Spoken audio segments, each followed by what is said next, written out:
Yeah, I'm disappointed for the guys and encouraged at the same time. And this was my message to them that the fight was unbelievable today. The effort was unbelievable. I think they're one of the better teams in our league, and we can go toe-to-toe with them. But in order to get it done, the details got to be better. As well as our defense played, we busted one coverage and gave them a touchdown, dropped a tight end on another one, and set up a touchdown. And those guys are good right now. They can be great if we eliminate those things. Offensively, we're young and grown with a lot of young players, but we were plenty explosive and consistent until we got in the red zone. And that's 3 weeks in a row that we've shot ourselves in the foot on a lot of drives, and that's got to get better. And the discouraging part is we're fighting with these guys and not winning, and against pretty good teams. The encouraging part is the stuff going wrong we can fix, and we'll go back to work and work even harder to get those things fixed. Yeah, we went in the game with Cam starting and Davi as our number 2 option, and Taven as emergency if we needed him. You talked about mistakes, 10 penalties, 75 yards, and that's been a season-long challenge. How do you correct that 6 games in? Well, we got to keep working at it. Some of the penalties, I've got to look at the tape and see. I thought there were some the other way that we didn't get, and I got to look at the tape and see. I don't want to sound critical until I see it.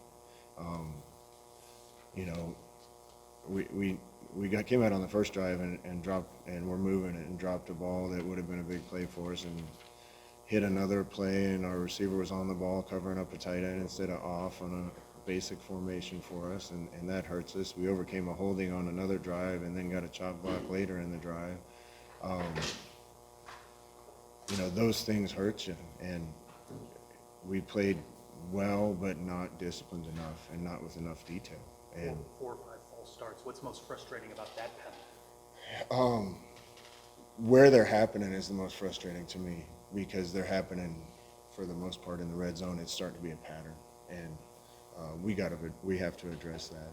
We went round and round whether to be on a silent cadence or not this week, and we started without and finished with a clap cadence just to try to solve it. But I don't think that was the issue. It's just in clutch moments, being able to calm yourself down and hear the snap count. How would you Cam Fancher and how he performed at the start? I mean, it looked like he was hitting receivers in the first half. There were just guys around him maybe making mistakes. I thought he played really tough. I haven't watched the tape yet, but I know he played tough. Whether the ball was always in the right place or not, we'll evaluate on the film. I thought he made some great throws in the first half. We missed on a couple shots. He made some other ones that got called back. Again, it's self-inflicted wounds on a lot of the things. And once they got up 2 scores, you weren't, the way they play defense, we weren't going to get behind their secondary anymore. And then it was more of a grinded out, completed in front of them and run the ball type of game. And we still executed that pretty well until we didn't, and made mistakes that cost us drives. And any game in this league where a defense can hold an offense like that to 20, we got to be good enough on offense to have a chance to win or win. Yeah, I think that the 2 offenses we played the last 2 weeks are 2 of the better ones in the Big 12, and we went toe-to-toe with them. I told this defense, like, even at the end of the game, when the game was probably over, down 9, they still fought and got off the field, and that says a lot about who they are. And they need to take the next step now, and they're really good right now. We can be great if we eliminate the mistakes. It's the same thing. Their 2 big plays were on mistakes, and that's really a focus thing more than anything. Cam got plenty of yards on the ground, but not much for Miles and Jaden. You've been talking about making the offense more creative. How do you explain struggles in the running game for those 2? One, they're splitting time. 2, we kind of got behind in the game and we needed to throw it a little more. What they were giving us later in the game was kind of the quick passing game, and we were trying to take advantage of that. Miles is an elite player, though, and we need to make sure and get him the ball when it's appropriate. That was kind of the game plan coming in, was to lean on the run game. But after we, shot ourselves in the foot on the first couple drives and got down by a couple scores, we still tried to commit to the run game, but at that point, you're kind of in try to catch up mode. Blocking wise, how would you evaluate what you saw from field level? We had a lot of different guys out there. A couple guys got nicked up. I think their run defense is pretty good, and when they're in a call to stop the run, they get a lot of hats around the ball really fast.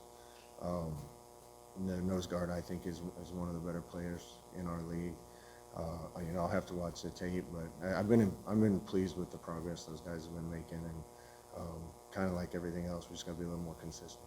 Yeah, I don't remember both of them until I watched the tape, but I know on one we, false started and would have got the first down, and we were a yard short. And so again, you're not going to get every fourth down, but you got to put yourself in position that when you make the play like we did on that play, that we should have been first down by 3 yards. Instead, we're a yard and a half short. Mistakes and it almost feels like it's kind of necessary growing pains that we're going through, and I wish it wasn't necessary, but man, a lot of the things that happened we addressed with the team. Like, this is going to come up, we got to be better, it's going to get louder in the red zone going toward their stands. The formations that we didn't get right. There's a lot of things that we talked about, getting the ball up a little quicker on the shot to make sure that we don't outrun it. There's a lot of things we talked about for the game that then we didn't execute. So that's on the coaches and the players to just find that little more detail to make those things work. Recently, you said you saw shades of 2016 in this team. Are you still seeing a team you think can break through over the second half of the season? Yeah, my message to the guys was, man, they're better than we were week one. Week one we played like we had diapers on against a team, and we found a way to win. And the last 3 weeks we've played good Big 12 competition, and we've gone toe-to-toe with them. We haven't found a way yet. Now we're 3-3. There's no reason we can't go try to win the rest of them. That's not saying we will, but this team is getting better, and if we can take the next step with just detail, execution, and discipline, we can be even better. Yeah, that's been a weight on me and our team since it happened. I just love the man, and it's touching that other people are doing what they do to at least honor him. That's a tough thing to go through for a team. I think the kids are responding well, but it was heavy and it was emotional. I know he meant a lot to a lot of people, and it's really good to see people honor him. Scott, we've asked you before about this, but in the locker room now, it's been a 3-game losing streak. What have you seen from these guys? How have they responded to the fact that they've had some struggles over the last couple of games? Now, you guys can try to write an article about the guys getting down and giving up. It ain't gonna happen. Not with this crew. We're frustrated. I'm frustrated. I'm also, in a strange way, encouraged by just the fight and the improvement that's happening. The team we just played could end up in the Big 12 championship really easily if they keep playing the way they're playing. And if we don't make mistakes, we're right there, or have a chance to win, or win. So this team's not going to give up. Are we frustrated we've lost the last 3? Yeah. I don't think we played our best game in Manhattan. Felt like we had one last week and kind of gave it away. And this week, we didn't have it, but we should have been right there. And the things that we need to fix are really fixable. So we're going to, as a coaching staff, double down on those things. Dropped a couple on the road. How important is it just to record at home and protect home field? Yeah, we just got to go back, get to work, and have fun as a group, practicing this week and try to be even better next week. And our best is going to be good enough in this league if we play our best. I don't know if we've done that yet.